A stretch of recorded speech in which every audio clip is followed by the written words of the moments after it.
All right, so I recently posted a video, DoorDash driver lying or just isn't good at math, and I was going through the comments, and some of the comments kind of a little bit didn't really make any sense. Preferably, I'm talking about this one right here. He's saying he is multi-apping. Those extra hours he was online, but not driving, he was making money doing Spark or Uber. Okay, so why are you saying Spark or Uber? You know this for a fact? That's what I'm trying to figure out. Do you know this for a fact? Because I don't recall him saying anything on the video in reference to doing multi-app, and he was mainly showing his DoorDash information. That's what I was seeing in the video. And so my thing is that his numbers didn't add up. It's not $40 an hour. Basically, he's showing 566, and his total online hours was 40 hours. 566 divided by 40 is $14.15. Now, however, that was his total online time. He has his active time. The active time is showing 24 hours. So at active time is $23.58 is what he's doing. But at the same time, he spent 16 hours online declining orders. So what I wanted to do is I wanted to explain what I was talking about in that. What I was breaking down in the video is that the guy is declining a lot of orders, and at the same time, he's sitting there. He has a lot of time that he's sitting there. And I'm encouraging drivers to make a chart so that you know what orders you can accept, or if you're doing rideshare, what rides you can accept as well. So the chart that you see right here is based off of 36 cents per minute, not shooting for $2 a mile or anything like that. It's actually $21.66 is what you're going to make per hour if you're shooting for time instead of miles. And I'm going to explain in a minute why shooting for miles at the end of the day or end of the year, it's not gonna be profitable in a way, because you won't make as much money as you could if you base everything based off of time. So if you notice here on this chart, I break down every minute from the first minute and on. And as you can see, it's gonna break down at the end of the chart, where it's gonna break down to $21.66, I think. Yeah, $21.60. Sorry. So $21.60 times 12 hours is $259. Gas, $40 equals $219.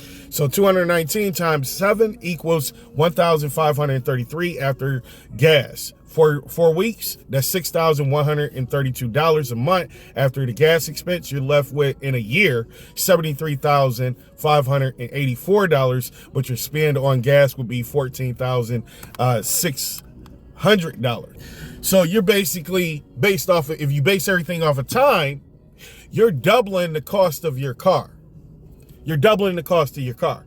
So in essence, let's say with bonuses and everything like that, you end up making about 80 grand. Your car costs you $38,000, $40,000. You doubled the cost of your car. Now, if you live off of 40 grand for the year and you have saved 40 grand, you can go and purchase you a new vehicle if need be, or at least take 20,000 a year, set it aside for a new vehicle. You pay cash out of pocket if you want to. Okay, so again, this is based off of per minute rate. Now, I want you to think about this. These drivers who are talking about get $2 a mile, $2 a mile. Okay, so doing this, you pretty much, with the car that you're using, I would say by the time you hit 225,000 miles, you should call it wraps on that vehicle and move on. 225,000, if you're making $2 a mile, that's $450,000. DoorDash isn't paying that much. And what I mean by DoorDash isn't paying that much, they pay you by the hour. A lot of people are saying, no, you have an option to pay, do the $10 an hour, or to just do it by order. No, you don't.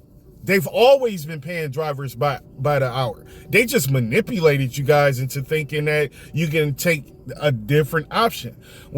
Now, let me explain how that algorithm works. Okay, so certain hours, DoorDash is only paying out certain amount of money. In other hours, they may be paying out more. So when you Google in your market what drivers are making, it's going to tell you a minimum amount and a maximum amount. So let's just say that amount was between the I'd say $16 and $22. So the majority of hours, the drivers in the market, they only make $16 an hour. Now, when it's busy out, that's when they're making 18 or 20 something dollars an hour. So the way that they control everything is that you could be at McDonald's. 2 orders come in at McDonald's. One of them has a $10 tip. You're in a $14 an hour market. So, and it's at the top of the hour. So right now that hour is $14. You just got a $10 tip. You made $12.50. The rest of the orders that they send to you are going to be no tip orders. It's going to be no tip orders. They're not trying to see you reach over the cap. They are trying to control how much money you make and how much money you do not make. So instead of giving you both of those orders, even though you're at the restaurant, they only give you the one because both orders had a tip. And now if they give you both orders, that would put you at, say, $28. $28 that hour. No, they're not going to give it to you. They're going to give it to another dasher. So that dasher is closer to the minimum for that hour. That's how that's based off of. So ultimately, you're stuck multi-apping if possible. So when you get a good order from one app, you might as well log off and deal with another app. This is why they do the Dash Now. This is why they try, some apps, they try to get you to, set up on a schedule like Grubhub. You accept a certain shift, for this hour, that hour, and so forth, and everything. Your acceptance rate goes way, way down because you're not trying to accept a bunch of $3 or $4 offers. However, like I broke it down right here, the $225,000 based off of drivers trying to shoot for that $2, $5 mark. One of the reasons why you guys are not gonna get that amount is because the apps won't allow you to make money like that. So yes, you can try to make side deals and so forth when you're doing this. But at the same time, if you think that you're going to be really being able to knock down that $5 a mile mark, it's not going to happen. Even when you got bonus hours and bonus areas, it's still not coming out to $5 an hour. Even if you factor in your ride challenge amount, 200 rides for $300, it's still not going to factor in at $2 per mile. And this is why in my video, I try to explain to drivers that if you base everything off of a dollar amount and you do a long-term goal of what you're going to make by the end of the year, you're going to be more successful with recouping amount of money that is sufficient. But if you're trying to chase that $2 a mile and everything, like I said, it's probably not going to work out the way that you want it to work out. So this is why some drivers are reporting that they made $100,000 in 2 years or even $80,000 in a year. And everybody's saying, how? That's impossible. Oh, it must be their market. Yeah, but that is because they're accepting a lot of work through the apps. So with me, I have different charts. As you can see right here, this is my 45-cent chart. And then this is my 36-cent chart. And in between this chart right here is actually 38 cents. What I noticed is in my market during non-busy hours, I'm making around 25 cents per minute. During busy hours, I'm making anywhere between 28 cents per minute and sometimes 35 or more cents per minute. Now, according to Lyft, we get paid by the mile and we get paid for time. But they are doing upfront fares and they don't go by the rate, their rate chart. But as soon as you call them and say, hey, I didn't get paid enough on this ride, the first thing that comes out of their mouth is refer back to your rate chart. And it's just like with them, it's fluctuating up and down on what they're going to pay for rides, whether it's busy or it's not busy, and you have to be very careful. So in my market, I know that what I need to do is I need to stay in this area here. That's where it's mainly going to show bonuses, and that's what I need to shoot for. Here, I was only online for 41 minutes. I wasn't even online an whole hour, and I was averaging $31.91 per hour. On this one, I was online 6 hours, averaged $34.55 per hour.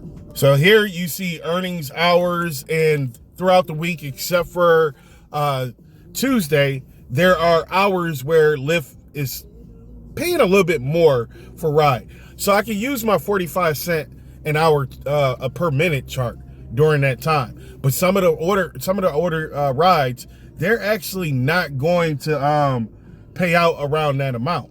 You know, so I have to be real particular about what rides that I have to hit, but I have to hit my 21.60 an hour so that I can hit my end goal at the end of the day. And this needs to be every hour that I'm online, not just sporadic hours and everything like that. So you can multi-app if you want to as a driver, if it works for you in your market, but doing Uber Eats, that's out of the question. You cannot do Uber Eats and multi-app. If you want, you can, but you know what's going to happen. You're going to leave your DoorDash app on, you're going to leave your Grubhub app on, and if you accept that order from Grubhub, you don't know if that person is going to take their tip back or leave their tip as is, because there are people out here that's doing the tip baiting. And so it just doesn't make any sense to really go with the Uber Eats as far as one of your options is multi-apping. I'd rather do rideshare in a food app if I'm going to do anything that that goes hand in hand with multi-apping. But however, I'm just not into that confusion. I'm just not into it. I'll stick with one app and do one app at a time, and I'll shoot for my goal based off of miles and everything. Because like I said, at the end of the day, at the end of the week, I know as far as for me, I want to try to make sure that I'm making $1,500 or more at the end of the week if I'm going to be online 10 to 12 hours a day. And I don't spend money like that other than for cigarettes, energy drinks, and that's really it. If I go get something to eat, that might be after I'm over my goal or whatever. Yep, I actually don't eat for about 8 to 10 hours. That's just me. But anyway, like I said, I mean, you got a lot of people giving you advice on these YouTube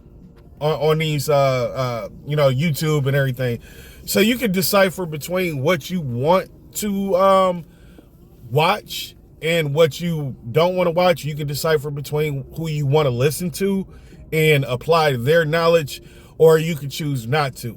But I kid you not, if you make your chart and you accept those rides based off of time, you're gonna make a lot of money doing this.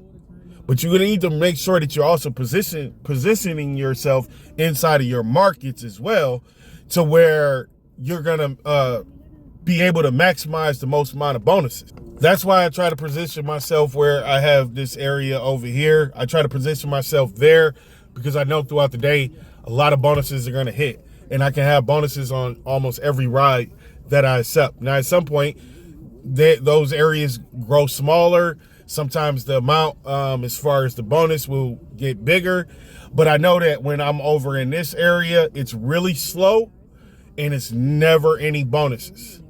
And if I go over here on this side of the water, it's likewise, and that's why I also stay away from the border up here. So you have to, what I'm basically getting at, know your market, know where your money is going to be made. But you also have to expect and know that there are a lot of drivers out here that are going to figure out where the areas where the most amount of money can be made. And so that area will be flooded with drivers. So you have to make your decision how you want to do this. And I'm going to tell you one last thing. Other drivers are not going to have a chart. They're not going to have a chart. They're not going to accept orders or rides that are under $5. So you can use that to your advantage. And again, like in Lyft's situation, they don't pay anything less than $3. But I can go ahead and I can continue to accept rides that are at $3 or $3.15, because at $3, 7 minutes is my max time that I can spend on that ride. So So 60 divided by 7 minutes means that I can complete 8 rides that hour like that trip.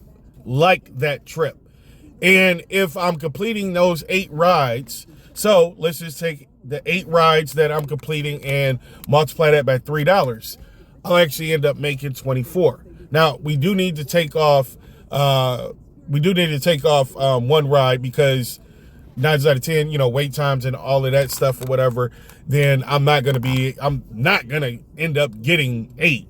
But I'll end up more likely completing 7 trips, and I'll make the 2160. And out of that 7 trips, I also may just get tips. Now, like I said already, I'm not going to receive a bunch of $3 offers. I'm not going to, there are going to be offers going elsewhere outside of the area, longer distance trips, and I may accept those trips. But the thing is that I am going to end up making 21 or more an hour. So, like I said, you have to break down the math, your cost, everything, and figure out if you are declining a lot of orders or rides that you do not need to be declining. This is play the long game, not the short game. Play the long game.